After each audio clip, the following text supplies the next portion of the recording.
Mughal empire यानी कि जो हमारे मुगल साम्राज्य थे वो कैसे भारत में आए। और जानते हैं दोस्तों, ये जो मुगल साम्राज्य ये 300 साल तक क्या किया, हमारे देश पे राज किए। तो आइए इनके बारे में जानते हैं। तो ये देखिए मुगल एम्पायर यानी मुगल साम्राज्य। तो देखिए इन्होंने लगभग 300 साल तक भारत पर कब्जा किया, यानी कि 300 साल तक क्या किया, भारत पर अपने गिरफ्त में लिया।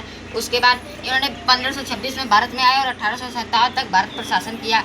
उसके बाद क्या हुआ, विद्रोह के कारण ये खत्म हो गए। अब देखिए मुगल साम्राज्य मतलब आया कैसे। तो देखिए पहले इसका संस्थापक कौन था, बाबर था। पहले बाबर आया, बाबर आने के बाद वो क्या किया, पानीपत की पलटन आई। यानी कि पहले बाबर आया 1526 में, वर्ष 1526 में क्या आया, इंडिया में कौन आया, बाबर आया।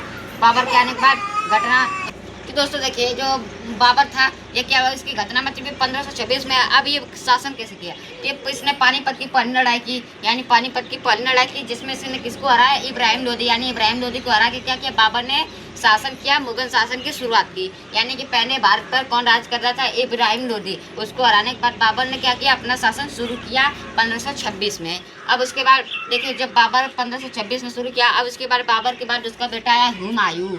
हुमायूं आया। अब हुमायूं क्या था, बाबर का बेटा था, और उसने वो किससे हार गया, हारा नहीं, हार गया, शेरशाह सूरी से वो हार गया। अब शेरशाह सूरी से हारने के बाद ये फिर बाद में फिर सत्ता में आया, यानी कि हारने के बाद में क्या हुआ, फिर से सत्ता में आया। अब हम बात करेंगे इसके बाद इनके मुगल साम्राज्य के और भी शासक थे, तो उनके बारे में हम लोग इस वीडियो में बात करेंगे।